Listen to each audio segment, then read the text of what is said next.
G'day, I'm Coach Jason Durant, and I'm on a mission to help as many people as I can around the world through their health, through their mindset, through their careers. And so if you, in this video, just get one piece of valuable information out of it, I urge you to like, subscribe, turn on the notifications, share it with someone that you think might benefit from this, so I can continue to expand and grow and reach more people. Enjoy the video.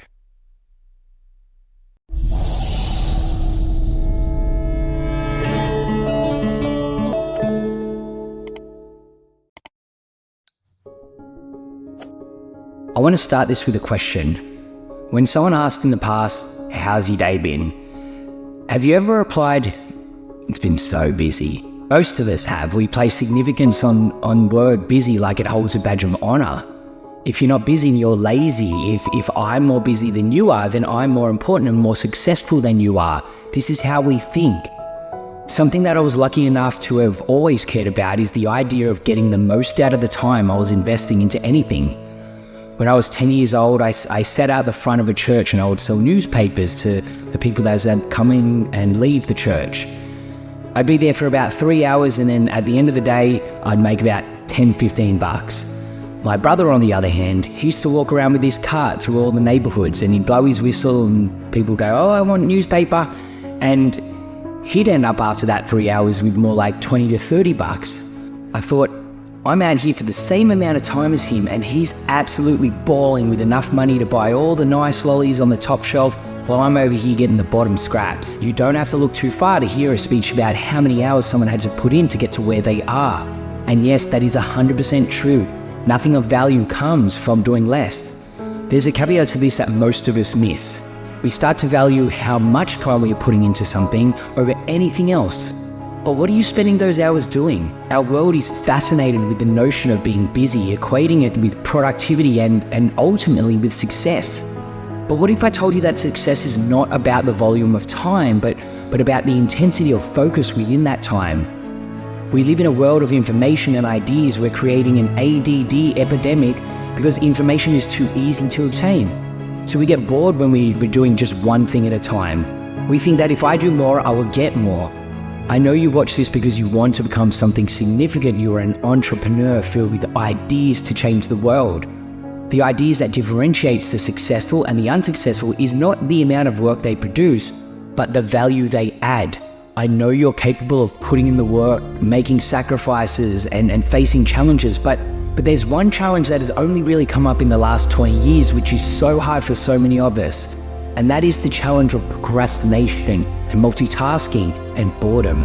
Are you able to immerse in the discomfort of focused effort far beyond what feels comfortable or even possible? Deep work is the ability to dictate uninterrupted, focused time to a task, achieving more in fewer but more intense hours. It's a skill that demands we push beyond the surface level of engagements of our day-to-day, diving into the depths where true innovation and creativity lie. There's this book called Deep Work by Cal Newport, and he talks about the idea of productivity coming from the industrial age, where people were graded on productivity as the amount that was constructed in a period of time, where you could make more money by doing things more efficiently than the people around you. This is fantastic if you want to be making things for other people for the rest of your life. There is a wave of simple-mindedness that exists right now. You hear all the time from these people complaining about how they do all the work and they make nothing, whereas all the big bosses out there do less and make more. The people saying these things put too much importance on time, not value. They don't understand that this thought is limiting them. They will forever be trading hours for dollars, while the successful are trading them for value. The unfortunate thing about this is that it creates a competition loop. People aren't making enough money, so they say they need to put in more hours in to make more. They work 12 hours instead of 8, not understanding that adding more hours just increases productivity and quality, so they produce worse work. And they don't get rewarded as a result and feel like they need to add more and more time to get more out of it. When time is the only thing that is finite, then why is it always the first thing that we're willing to give up? I want you to separate yourself from this dangerous concept. I want to show you how you can truly accomplish more by doing less. Do you know how I'm able to run 3 separate gyms, earn revenue as a distributor of Kangen water, make money investing in cryptocurrency, creating these YouTube videos, training my body past what most people are capable of, while being a husband and a father? There are 2 strategies that I use, and I want to run them through with you now. We must be able to train ourselves to get into a deep state of work. I already mentioned this book, Deep Work, earlier, so if you haven't read it, you should read it. If you say you don't have time to read or listen to this book, then that means you need to read or listen to this book. Spend 10 hours reading this book and immersing yourself in it, and you will save yourself hundreds of hours every single year for the rest of your life on productivity. In the pursuit for deep work, we must first dispel the myth of multitasking. The notion that we can effectively juggle multiple tasks is a mirage. It dilutes our focus, reducing the quality of our output. Our brains are not wired for fragmented attention. Instead, they thrive on immersion in the deep, singular engagement with a task. Spend a couple of hours becoming a master at one thing, or spend your whole day becoming unsatisfactory at many things. True productivity isn't about filling every moment with tasks. It's about filling moments with purposeful action. It's about understanding that the best work isn't found by spreading ourselves thin across the surface, but by digging deep. We need to segment our time. We are physically only capable of devoting 1.5 to 2 hours of deep work into something at a time. As soon as we give ourselves more time than that, we start to pace ourselves. We start to say it's okay to glimpse over at that email and check something on our phone. You might not think that a minute here, a few seconds there, glimpsing at something else is anything detrimental, but that minute of looking at something else creates a chain reaction that extends much longer than that minute. It takes time to switch back into a different state. Different parts of our brain are recruited for different types of mental tasks. If you're doing something creative and switch to something funny or invokes stress, you fall into a different state and it's not seamless transitioning back. The emotions that the distraction makes can linger. All of a sudden you're thinking about this amazing holiday that you saw someone else living, or there's an issue that needs resolving and you think about how to fix it. If this is something new to you and you're used to doing a million different things at a time, well, I need you to learn to focus so that your mind doesn't wander. This is something that I've developed for myself over the years because I have a mind that wanders and doesn't stop, and it's always led me to be inefficient, disorganized, and non-thoughtful in all the tasks that I do. I love to fill my time with as many things as possible, but I would always do a mediocre job at a lot of the different things. I was never able to really excel at anything. The ability to change states has been so significant in my journey. As I said before, your brain signals to different areas for different types of mental requirements. If we can dictate where it goes and where it stays, then we can make sure that we are thoughtful and deeply focused on that one thing. It is about controlling that environment and repeating the stimulus over and over again, linking it to an emotional response. So let me break that down for you. I had insomnia for a long, long time, and I could never sleep at night, but when I was out, I was able to drift off in any sort of environment. I would stand up and I'd fall asleep. I'd be driving my car and I'd start to micro sleep. But then I'd get to my bed at night and it wouldn't happen. Over the years, I'd built up this resistance where I associated that bed as an anxiety-driven place. So we need to find places where we do the same thing all of the time. I have an office space where I sit down and I shut out distractions and just do work. I was never able to read or listen to a book without letting my mind wander. So I thought of times where I was still doing something, but not at a level that required any significant thinking. When I'm cleaning up one of my gyms at the end of the night, or when I'm driving, I make those the times that I would listen to a book. I went from reading 0 books over many years, I literally didn't read a book ever, to just last year I listened to over 30 books. When I get in the car or it comes time to clean, I get excited now because that's learning term where it used to daunt me thinking about the idea of having to read. I don't change up my workout environment. When I go to lift, I go to one gym. When I go do my cardio and functional training, I go to a different gym. I train differently depending on what workout I'm doing as a result. The gyms that I run are always about client interaction and problem solving, so I don't attempt any deep work there. It's about being social. So find an environment that is conducive to the task that you need to do. The next thing is to create a sequence of steps and actions that you do over and over again and link that to an emotional response. The important part is to be consistent when you do it, so it happens the exact same way every single time. And you need to be intentional. You need to say to yourself how you are supposed to feel when I do this. Over time, your body and mind will automatically respond in that way anytime you give it that stimulus. My wife always makes this joke about me. I go through phases of music when I work out by myself because I use it to change states. There was this period of time when I would actually listen to deep, emotional music while I lifted weights. Think Adele, Ed Sheeran, James Bay, stuff like that. So anyways, we'd be out walking and one of these songs would come on and she'd just nudge me and go, "Does it make you feel like working out now?"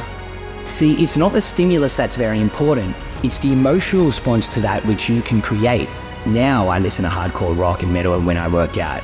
I literally have a playlist that I start with the same song every single time that I do my first set. No matter how I'm feeling, I switch into beast mode and nothing else enters my brain except for what I need to do when I work out. I have this whole process leading up to going to the gym. It doesn't change, it's the same thing every single time. First, I make my pre-workout meal. I get changed and I wear different clothes for different muscles I'm training. I know, sounds stupid, but I have a chest day shirt. I have a shirt for when I train my back, all of that crap. I have my pre-workout shake, prepare my intra-workout shake. I go to the car with no shoes. I put on a bodybuilding motivational video. I finish watching that video and in the car while I'm putting my shoes on, I go into the gym and I put on that same song every single time in that first set. No matter how I'm feeling, I get consistent intensities when I work out. I don't just turn up and work out, I work out with a high performance. Now, things aren't always going to be perfect and some days you're dragging ass a bit. When I lift weights and I'm not getting that intensity that I want, I will literally pace around the gym a little bit between sets like I'm this caged up animal and I bop my head to the music.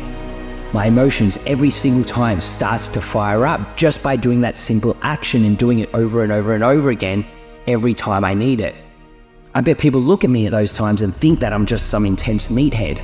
I bet they don't think that I'm also up at 3 AM every single morning listening to slow melodic music at my desk while everyone else in the house is asleep. I use this as a chance to let my creative mind drift while I make content. I put myself into this creative state so I can write and edit by listening to this calming music in a lit up room that is surrounded by darkness and emptiness. All of these things might sound ridiculous to you, but these are just the things that I've done over the years and it works for me. So all you need to do is think about what works for you.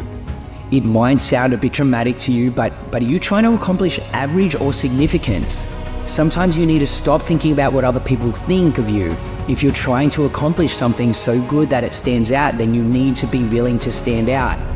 One thing I want you to do for me starting today, when you're looking back at your day or someone asks how your day went, I want you to stop and think about what work you produced, how much value added, not just the amount of time you devoted to something. There should be purpose to what you're doing, and that purpose should not be the devotion of time. You have goals, and it is not to be busy, it is much deeper than that. Time is the same for everyone, but it is what we spend that time doing. Go out there and live your potential. I used to wonder why two people could work for the same company, one make twice as much money. Now see, that used to puzzle me. And maybe they were the same age, graduated from the same school, live in the same community, and one makes $1,000 a month, the other one makes $2,000 a month. Now that was my puzzling question. Why would this long list be the same and the money twice as much? I asked, what's the difference between $1,000 a month and $2,000 a month?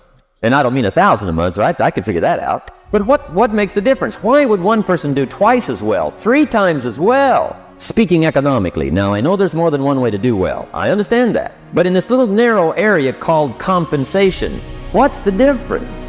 Well, back then, with my faulty thinking, I'm trying to reason it out. I thought, well, maybe time makes some of the difference, right? Some people do better because they have more time. I used to say, Harold ought to be able to do well. He's got a lot of time. If I had all of Harold's time, I could do well. Now that's got to be dumb, right? Number one, you can't get somebody else's time.